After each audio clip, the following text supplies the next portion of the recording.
morning, everyone. Glad to have you with us today. My name is Steve Kieser.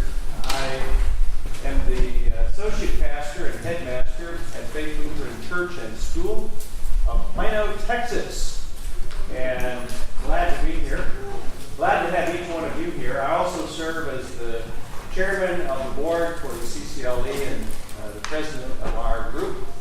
And it's my pleasure on behalf of the Board to welcome you. We are glad you're here. You're in the right place, and we are excited to have so many with us during our time together these next few days. A great lineup of speakers, plenary session, as well as sectional speakers, and I hope that you take full advantage of not only those opportunities, but also getting to know one another. Getting to know one another. That's an important part of this conversation, too. Make a new friend. I wanted to share with you that the mission statement of our consortium, the Consortium for Classical Lutheran Education, encourages and serves families, teachers, and schools working to restore the classical arts of learning and the best traditions of Lutheran education. That's what we're about, and hopefully that's why you're here these next few days. I want to quickly recognize any of our planning committee members who are here in the room, and we may not have them all here. I was on the planning committee. Also, stand up so I can see if you're here. All right, they're all busy working. Mrs. Swope, Cheryl Swope, is not able to be with us, so she had a family item that she needed to take care of. Also, Erica Mildred, you probably saw her registration. She is on the board and was on our planning committee. Sarah Schultz, also a student here at CTS, was on our planning committee. Oh, there's Sarah. You were on our planning committee. Okay, it's hard to stand up in these chairs. We also have other board members that are present here with us. Dr. Gene Beach was with us, one of our board members. Also, Pastor Rob Paul is here in front of you. Oh, okay. Pastor Paul Kane is around here somewhere. Who am I missing? Oh, yes. Dr. Talman is over here. We also have, this is Dr. B. It's here also. It's a very important part of our CCLE teacher certification and school accreditation. And if you are interested in that at all, you need to go to her section or catch her in the hallway for sure. She is our guru for certification and school accreditation. I have a couple items to share here. One is, assuming everybody in here has registered, does anyone have to register yet or have some questions about registration? All right.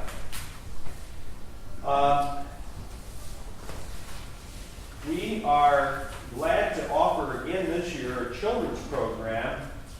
It's my understanding we have about 23 children in the children's program. Couple notes, if you have children who are involved in that, first of all, they should be in Luther Hall. So that's where you will pick up your children. Claudia Niemanen is the person who is leading that for us, and she has a lot of helpers. She's asked that during chapel times, during meal times, that you go and pick up your children. She was not planning on taking all the children to chapel and sitting with them. She was hoping that they would sit with their families during that time, as well as purchasing meals for them and those kinds of things. So at those times, if you would go pick up your children, and that would be great. She also told me that if you have toddlers and you would like to give them some great activities to do, she has a little baggie that you can take along to your event, your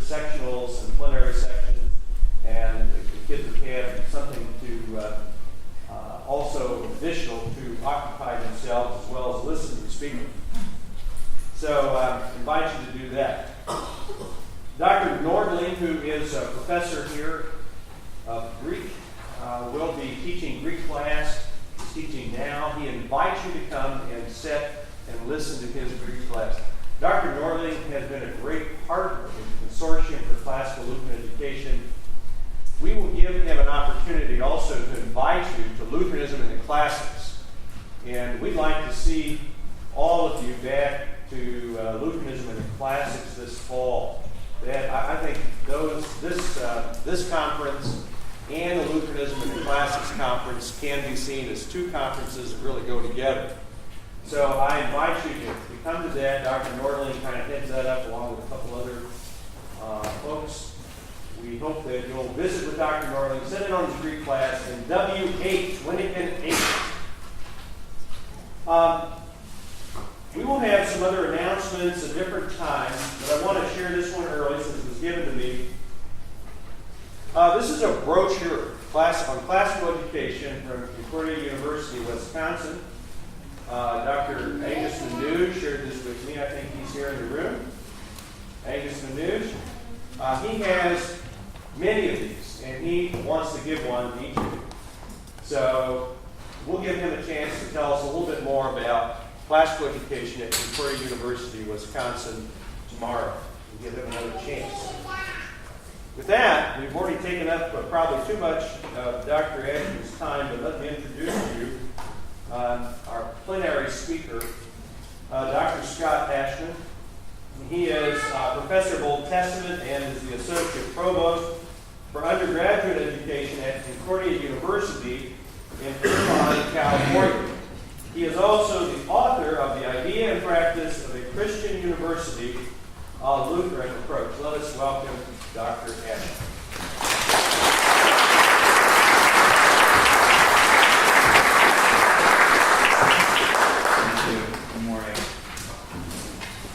Good, it's still there.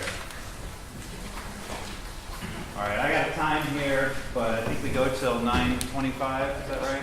Okay, so if I'm getting close to that, you can just point minutes at me. Thank you for inviting me, and greetings to you all from Concordia University, Irvine, way out there on the West Coast. It's my pleasure to be with you today and get to talk with you about pedagogy of goodness. As I got the topic, I was wondering exactly what I wanted to say on it.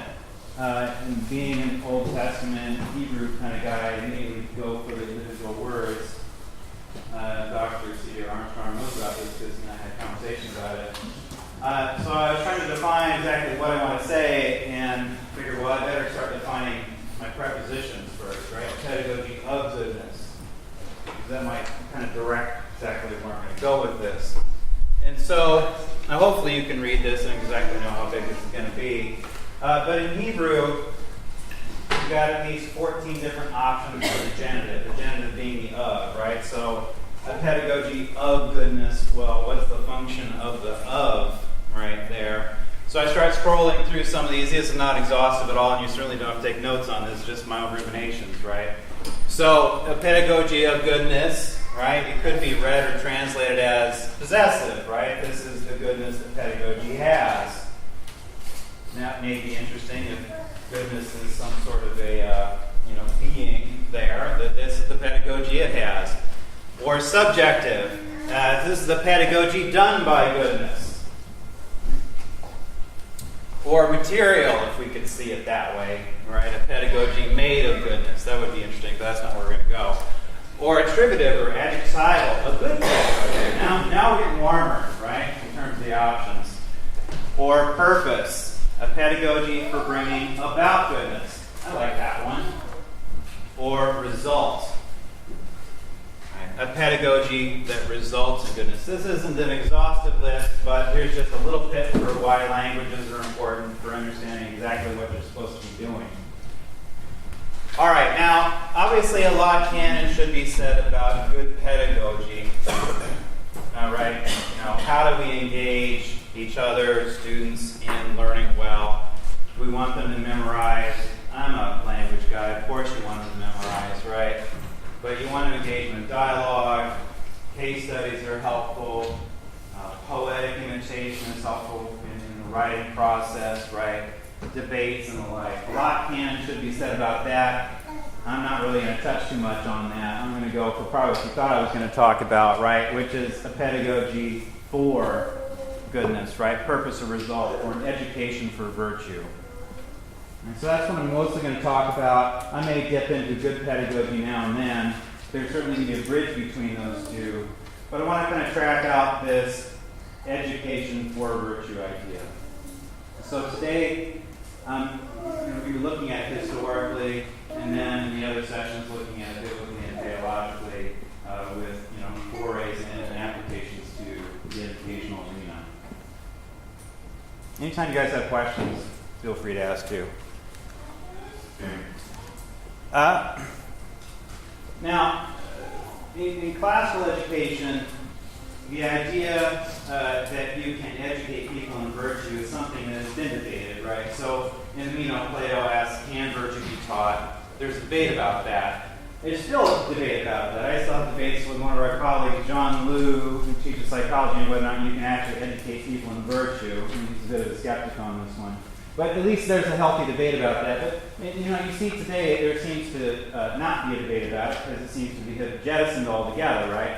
That the teaching of virtue has been abandoned, and it's simply looking at educating people in knowledge, content, and skills. And of course, if you're paying attention at all to education out there, it's mostly the employable skills.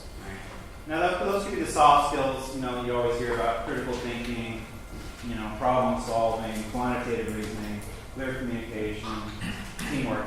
And I'm not going to denigrate those skills at all. We want those skills, and nor are we going to denigrate the knowledge that goes along with that. Of course, that's important. But it's the emphasis that that's the only thing that's really important. We don't want to really touch virtue too much.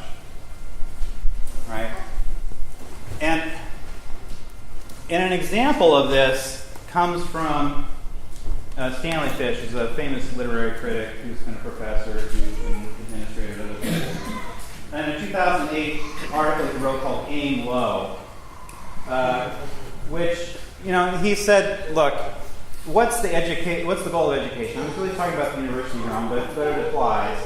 That, what's the goal of education is the mastery of intellectual and scholarly skills. That's what it's really all about. Right? That an education in virtue is pointless. Why? You can read, because you teachers can't teach them, meaning students, or you can't make them into good people, so you shouldn't try. Now, he's not really pointing at you and saying, look, you can't make them because you're not capable, sort of thing, as much as making the argument that developing virtue in people is such a complicated recipe that how do you know exactly which ingredients go into it to make a person virtuous? You can't really demonstrate that in the era of assessment and demonstration. So you really shouldn't try. Now, I can see his point in that it's a complicated recipe. He doesn't say that. I'm just kind of throwing that metaphor on there. I get that. But I think there's a bit more back behind it. And it's just kind of the unwillingness to engage in virtue education. What do we do best? We teach people to love their discipline and to have the skills to do it well, to analyze text or the body or whatever that is. But let's put virtue off to the side. Now, he got some flack for this, but he certainly is representative of a fair portion of people. Now, where does this kind of thinking come from? Mark Twain, previous provost of Valparaiso University, not too far from here, had a book called Exiles from Eden. And I think it was like 1980s or something, 1993.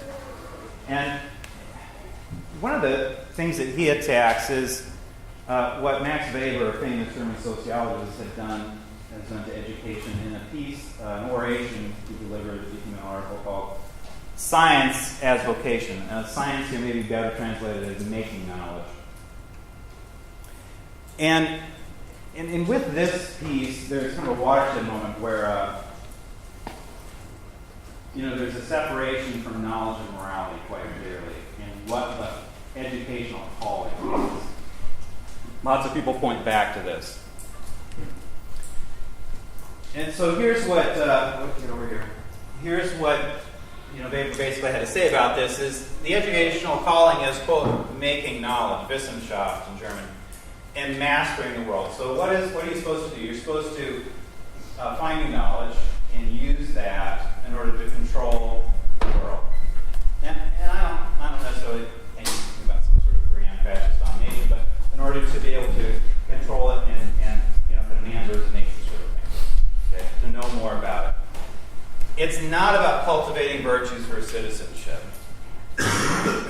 Now, he's not the first person to say this. If you track this out, you can see in the Enlightenment how there's this shift from a trust in absolute truth that's either received by tradition or through sacred texts as revelation, a healthy step, more than healthy skepticism, toward absolute truth, which then also is coupled with an emphasis on the discovery of new knowledge, right? So if we're not going to trust to receive things, we're going to go discover these things ourselves.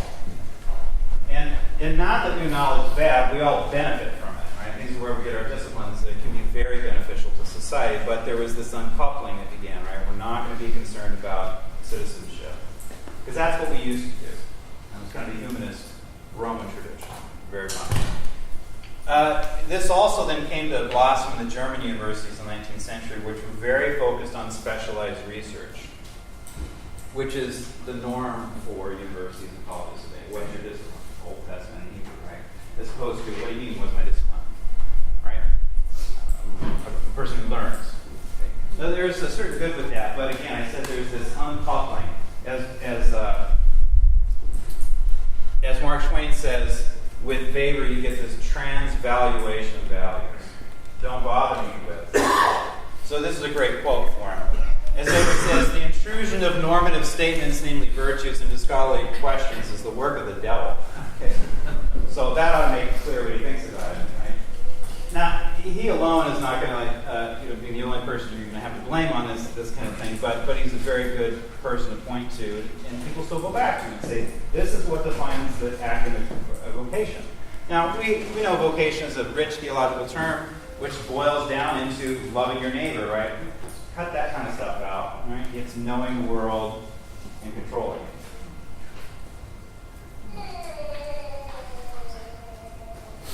Okay, so here are ripple effects. So the FSSE is the Faculty Survey of Student Engagement.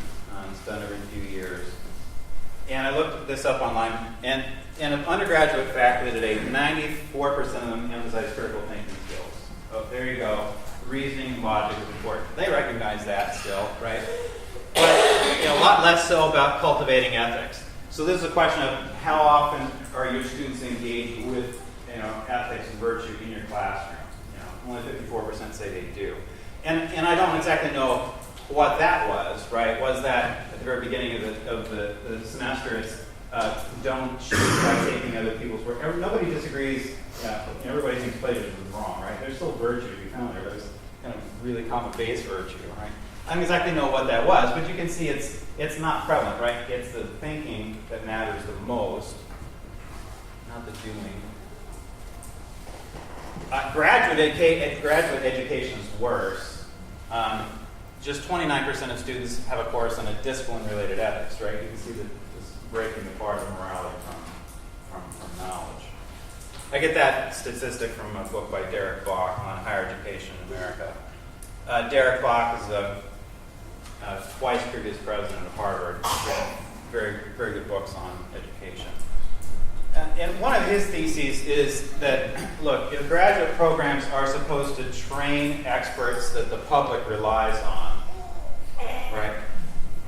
What we see, though, is that these programs, and he focuses on three, law, medicine, and business. I'm sorry to say that business has replaced theology as one of the three great things to get graduate training in, right? Someone for law, medicine, theology, and business. Guess I chose the wrong thing, right?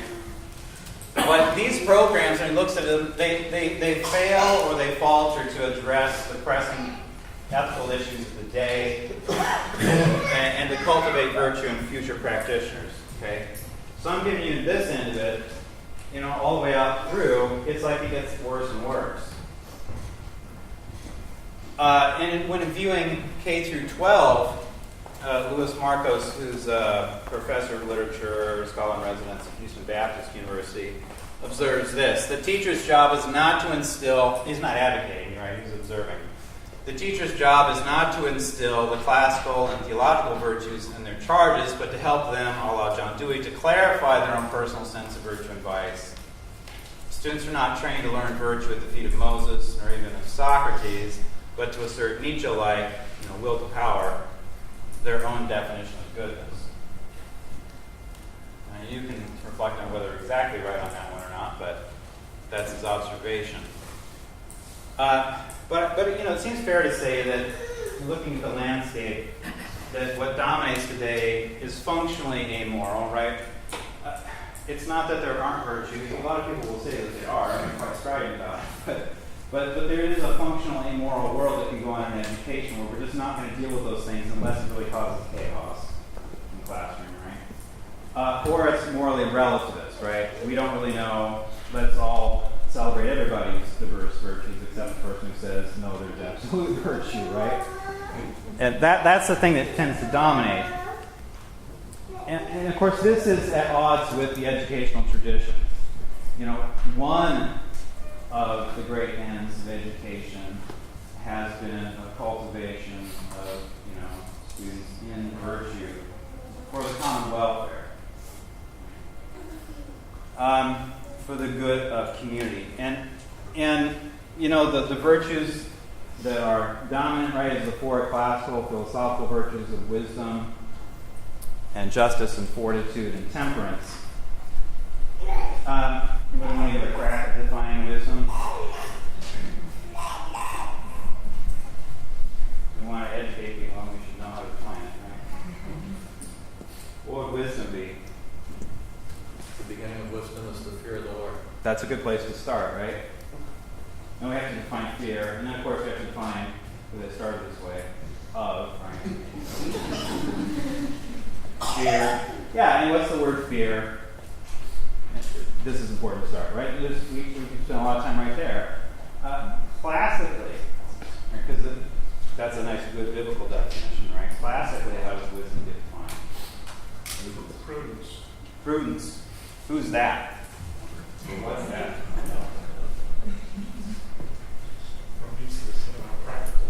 Practical wisdom. Okay.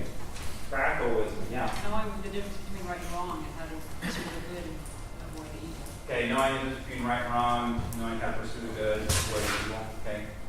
Seeing what needs to be done, doing it well. And practical wisdom. There's a whole lot of practical wisdom you can find out there, which isn't necessarily found in the business section of things, right? But the ancients were very concerned about this. Justice, giving each his due or her due. Fortitude, often to courage, but what would fortitude be? Stick-with-itness. Stick-with-itness, right? Duct tapiness. Right? All right? Seeing what needs to be done, doing it. Yeah.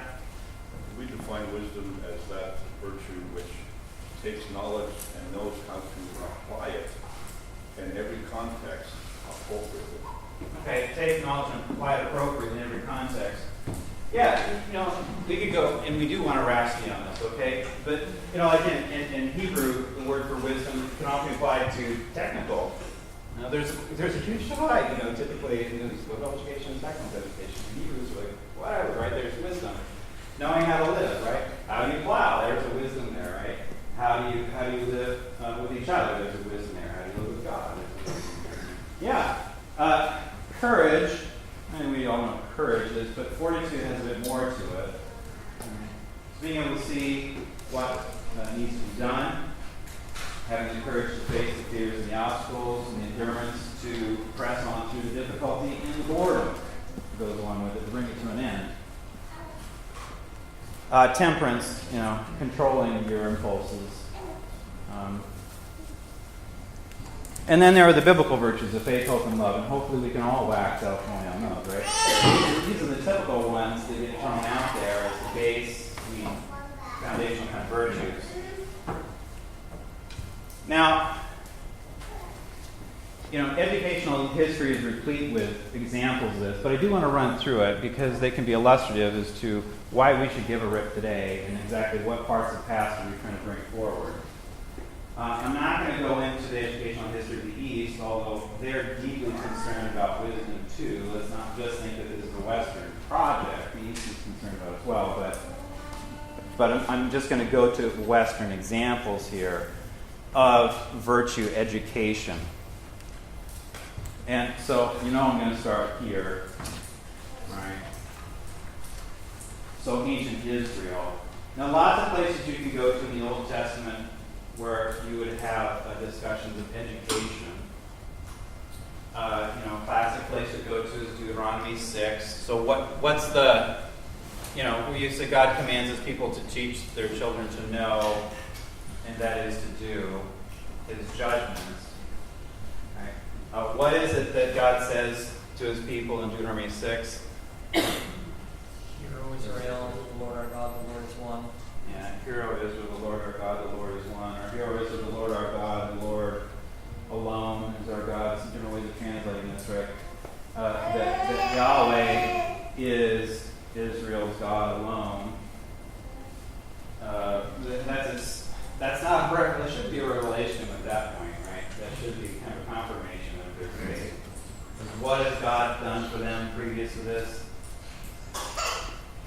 Delivered them from Egypt. Yeah, Created them. Yeah. Right, created them as a people, created them, period, and then created them as a people, right? Creation, redemption with Israel. Deliver them out of the fatal clutches of Pharaoh and his army, right? And so, here's the statement of faith: the Lord our God, the Lord is one, or the Lord our God is our Lord alone, kind of thing. And then in that context, there's the statement to teach your children all the time about God's judgments and commandments. So here then, of course, would be the importance on the motivation. Why should the people give a rip about God's judgments? Because God said so. So it goes well with you, right? So we get into Deuteronomy 28 is very specific about continuing in the blessings that God has given in the home and in the field and the city. It's individually and communally, right? So that you live a blessed life. You want to put blessed in there when you're talking about good society and stuff for ancient Israel. But another motivation, of course, on this is because God has delivered you. Because God has been gracious to you and redeemed you, therefore you shall trust and love.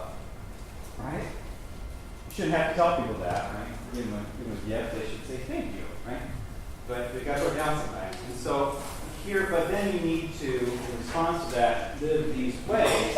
And so this, Deuteronomy 5, you get the re-giving of the Decalogue, and in chapters 12 through 26, you get all these case laws that would, kind of put you to sleep. So don't read them all straight through necessarily. But these are laws for life and action. So you are to educate your children in loving me. Here's this vertical relationship with God because I loved you, right? And love your neighbor. And here are the ways to love each other. And you're supposed to give them this education regularly. This is given to the parents, right? And then, of course, you've got Proverbs and other, higher-level wisdom literature to get into. But it's, here's this basic command of teaching. Of course, faith, but then also the ways to live. Ancient Egypt, they don't get a lot of play, so I'm going to put them in here. Ancient Egypt was very concerned about education. There are classical texts for Egypt that deal with practical wisdom. Reaching back into the, far back into the second millennium, even further back than that. There's a tradition of these writings from a father to a son on how to live life well. Okay, these instructions. The example I'm giving you here, the Instructional Minimum, comes from, you can see, the 12th century BC. It's written from a father who is a successful administrator in the state, written from a father to a son who's in scribal school on what your education should be like and why you should care. Right? And there's always this apology for education. There's no place you can go in the ancient world where there isn't some text that's trying to tell a young person why you need to be educated and what the good is. Okay? And Egypt has this too. And in this text, there's a focus on the vocations that a person would have. I'm putting that term in there, right? But these tasks, these duties a person would have to either serve in the administration of the state, to be involved in law or medicine or theology, the priesthoods there. But, similar concern for the major areas of life that we find in the Middle Ages universities when, you're shooting ultimately for law, medicine, and theology. You see this centuries before that in terms of education being geared toward those things. And interestingly, this text emphasizes virtues by pitting two people. There's the temperate man and there's the hot-tempered man. And of the two, which one do you want to be? Well, of course, you want to be the temperate person, not the hot-tempered person. Whose tongue, as one passage says, whose tongue flails around and whips people like a crocodile. Well, I haven't experienced it, but I've seen it on TV, right? And that's a pretty appropriate description of people's tongues and how they can beat people up. Don't be like that, okay? And so there are a lot of virtues that the Instructional Minimum lays out there in 30 chapters of the prologue. And you can see some of them here, right? To be temperate. And that's tempered in your words. There's a big focus on controlling the tongue in the world, generally. Being honest, being just, being content with what you have.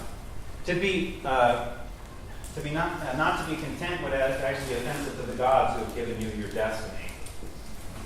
But to be compassionate. There's one chapter in there that talks about don't make fun of the cripple or take advantage of the disabled, but help them. Be respectful of authority, be pious, and on, okay? Each of these chapters highlights different virtues that you need to apply in your personal relationships or in your calling, right? Like, don't fudge the ledger. That's one way to put it. Because it's going to come back on you. Because ultimately, the gods know what you're doing. So there's a theistic worldview here at play, and it's not Yahwistic. Here's a great portion from this. The hot-headed man in the temple is like a tree grown indoors. Only for a moment does it put forth roots. It reaches its end in the carpentry shop. Okay. We can talk about what kind of ends are in play here, right? Or fire is its funeral pyre. All right. The truly temperate man sets himself apart. He is like a tree grown in a sunlit field, but it flourishes, it doubles its yield. Its fruit is something sweet, its shade is pleasant. You might find some echoes to Psalm 1 to be found here, right, through this analogy. But don't be like a hot-headed person, because this person will fail and fall. Okay, now we get to where most people want to start with with ancient Greece and Rome. And so in the Republic, Plato argues here that future rulers of the state need to be educated. You get this philosopher king put forth. They need to be, quote, true lovers of learning and quick to learn. Now, he does emphasize the quickness. If you're not quick to learn, you shouldn't be here. but I'm kind of screwed by that. But quick to learn about truth, by which he equates to wisdom. And justice, and courage, and temperance. Okay, so here you get your cardinal virtues. So they can rule excellently. I mean, that's what this is about. How are we going to be ruled well? We need these philosopher kings. Now, we can let history be the judge, and how well philosopher kings have worked out. Have we even had a good shot at it, Is Alexander the Great the first try? The last one? I don't know. We can have debates about this.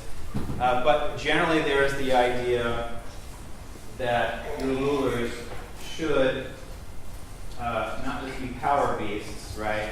But should know what wisdom is. They should be able to control themselves. They should have a sense of justice to be able to deliver it. Think of Solomon, the first thing he asked for from God. Give me wisdom, essentially, right, so that I can rule well. And to be courageous. Okay. Later in Laws, Plato then goes on to praise the pedagogy of goodness with this. An education in virtue from youth upwards makes a man eagerly pursue the ideal perfection of citizenship. Well, maybe we want to talk about the form of citizenship as we have time.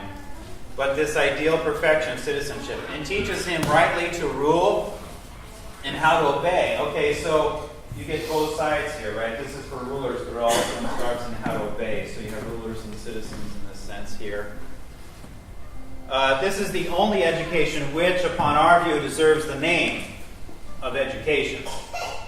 That other sort of training, right, which aims at the acquisition of wealth or bodily strength or mere cleverness apart from intelligence and justice, is mean and illiberal and is not worthy to be called education at all. I don't know if this is the beginning of the divide, but you can surely see it here, right? There's education and then there's training, right? Training in how to do this, that, or the other in order to make money, right? Or training to be strong, okay? Versus the liberal education that trains you for citizenship, educates you for citizenship. Okay? Now, I don't know if we want to buy that distinction, but we do see it here. Education and training. But at the very least, you see that this liberal education is lifted up, and the point of it is, the great point of it is citizenship. Right? This ideal perfection of citizenship.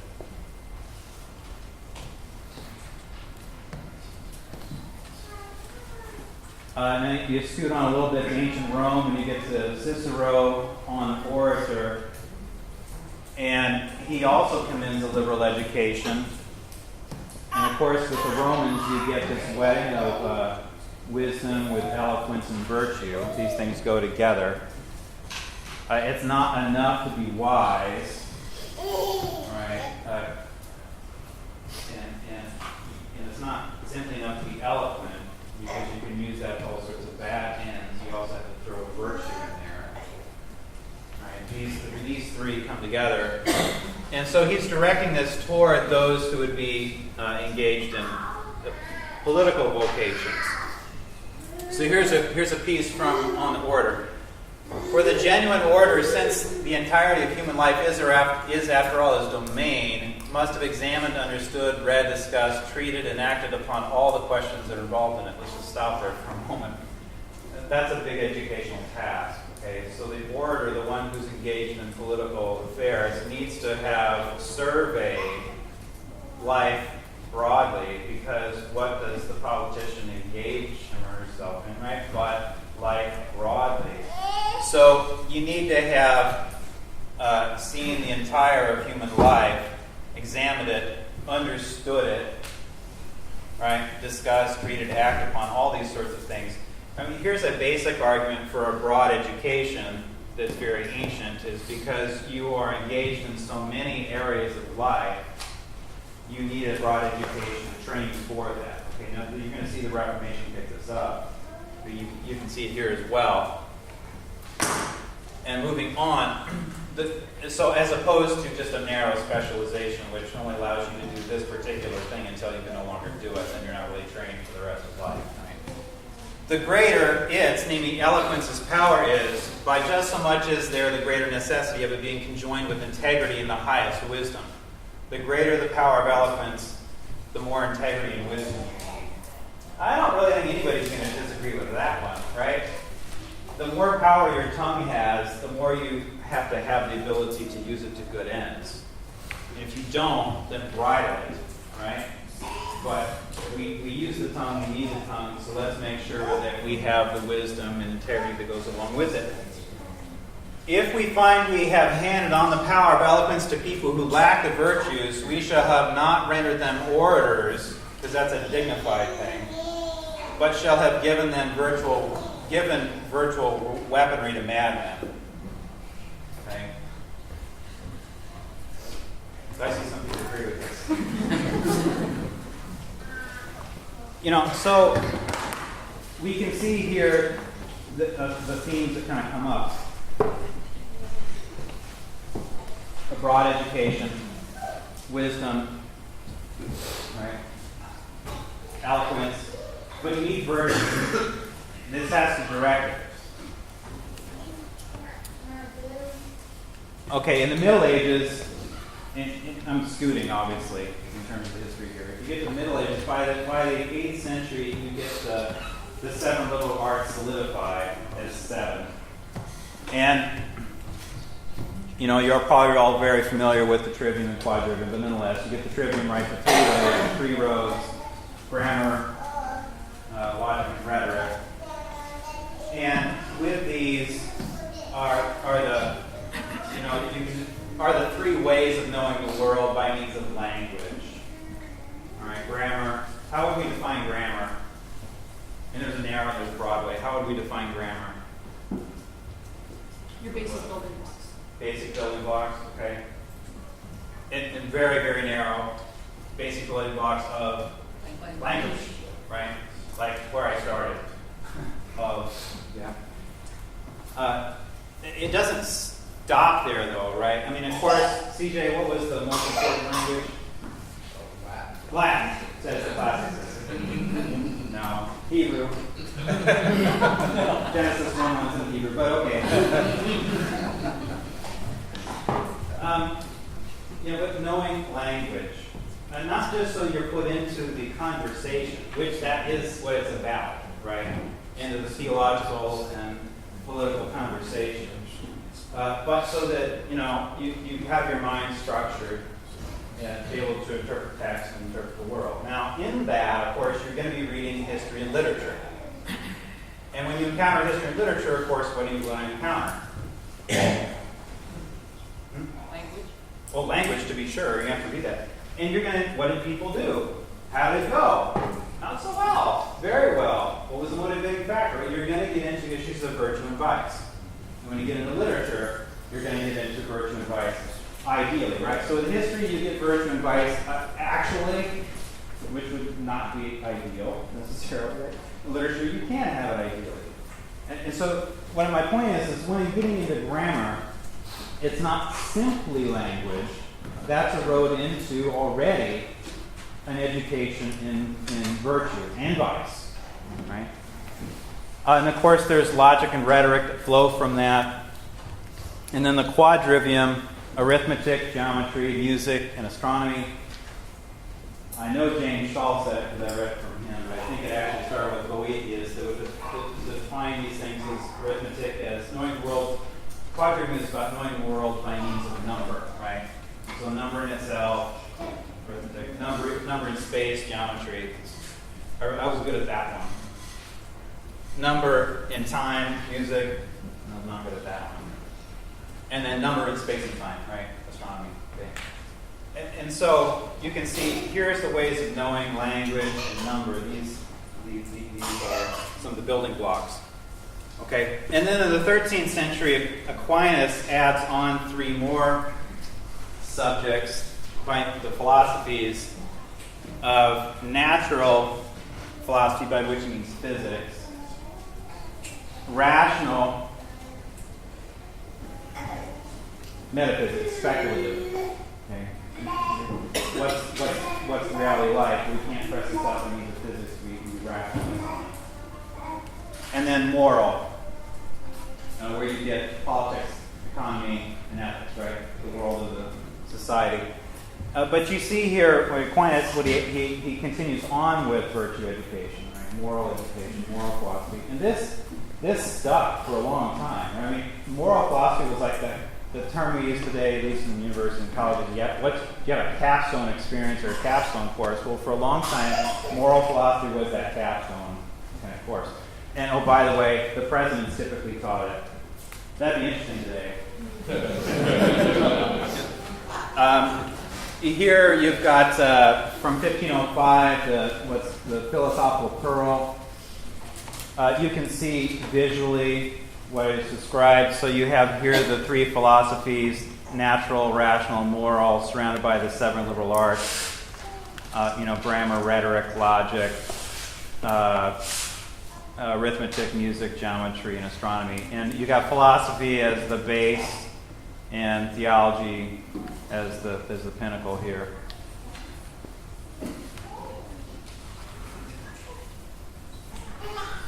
All right, so you get to the Renaissance and one text to select here.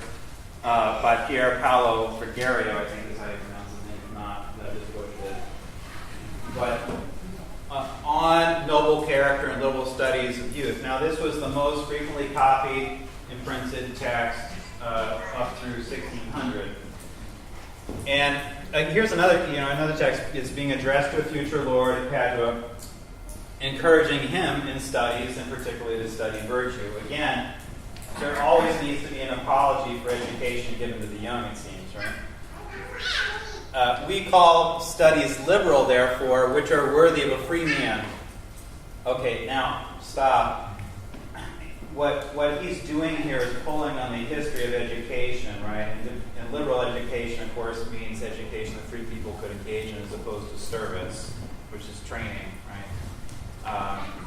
For a particular job, right? So we call studies liberal, therefore, which are worthy of a free man, those by which virtue and wisdom are either exercised or sought after, and by which the body or the mind is disposed in the direction of all best things, from which honor and glory are sought. Maybe we don't care so much about the glory seeking here, but he does a little bit. Being the first rewards of virtue which are offered to the wise. For just as money and pleasure are established as the goal of illiberal capacities, right? The training service kinds of educations.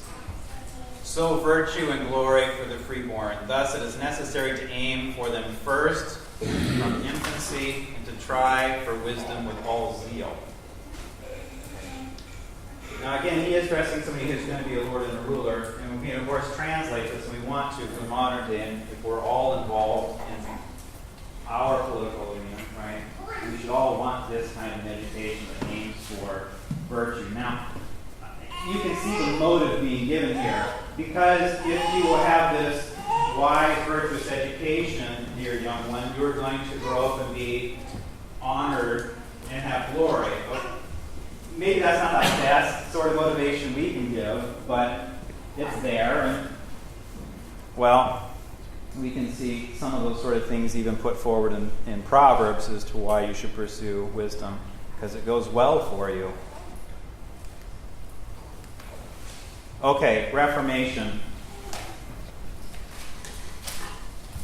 And we're going to end here because we're Lutherans, right? Nothing to say after this. More along the lines of, there's only so much time. Okay, but we get the point after a while that it's a historic end. Okay, so Melanchthon, the teacher of Germany, when he comes to the University of Wittenberg in 1518, he gives an oration to colleagues and students on correcting the studies of youth that needed to be changed from the scholastic model, highly emphasized reason in understanding things, more toward the humanist approach of languages, right? And he calls for an education of wisdom and virtue. So in the oration, for I am clearly persuaded of the view that the mind must previously be exercised prudently and sufficiently by the human disciplines. Okay, so you can see those as the broad arts. In order to excel, whether that be in sacred things or the marketplace. There's not a denigration of the marketplace here as we've seen before. Education is for excelling in the church and in whether you want to say the family or society, the economic realm. Right? So select the best things from the best sources. Both those things that pertain to the knowledge of nature and also to the forming of manners. So again, it's kind of virtue education here. So that things go well, so that you excel, so that both church and society flourish. And this is a dominant theme we find in Reformation education. Later, Melanchthon has a piece on the role of the schools, arguing that you should always have, schools and churches attached to one another, so that students learn, right, again through the liberal arts, how to interpret God's word, right, how to proclaim it, and how to defend doctrine against heresy. He was very concerned about that. It was one of the great goals of Lutheran Christian education, it's so that young people can read God's Word, understand it, so that they can proclaim it, and so they can defend it. And oh, by the way, also, right, this is excellent for the marketplace. This is excellent for society. It's excellent for the state. So here's a summary. Education is necessary for the conservation of piety, religion, civil order, and also the administration of the state. Here's this two-kingdom approach to education.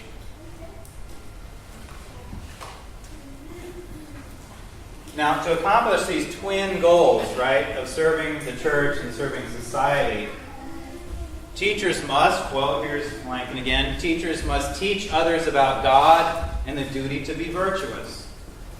Okay, to teach them about God, of course, we teach them about Scripture. And to be virtuous, Melanchthon is going to go to the philosophers here. I mean, he equated the law that you find in philosophy with God's law. There's another thing I have to quote on that, but just take it. He fully endorses philosophy for understanding of law and virtue. Now, Luther is going to get a little short shrift here, and he's going to get a lot of shrift later. So, but Luther, he's got some famous texts on this. And Luther, he sounds the same note about education, and of course emphasizes that this should be for boys and girls. This is the radical thing with the Reformation, right? That an education in the liberal arts is not simply for those who are going to go on and do this, that, or that, but it's for boys and girls because all the vocations we have are sacred in the sense that they're callings from God to serve others. And what best prepares us to fulfill any and every vocation we have but a liberal education, so all should have this, right? Now, he's not making the argument for university at that point. It's education, K through at that point. But education for, serving in society and in the church. And I'm sure you've come across this from his, letter here. A city's best and greatest welfare, safety, and strength consist in its having many able, learned, wise, honorable, and well-educated citizens. And of course, you get the theme again. Wisdom is important. Being honorable, right? Virtue is important. This as opposed to what? Education is the greatest treasure as opposed to what?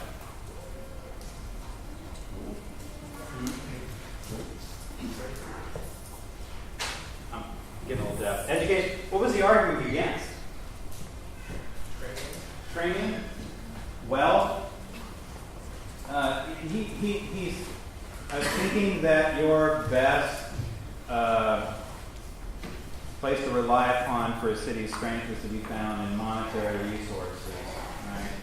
As opposed to human capital. Right? Put it that way. This is the best place. Now, I'll leave with this. Oh, good. Right time. Multi-part question for us to kind of choose on. What place does virtue have in your school's pedagogical purpose? What place does virtue have in your school's curriculum or co-curricular activities? What virtues are foremost and how are they connected to each other? Do students even understand these virtues? Can they apply them?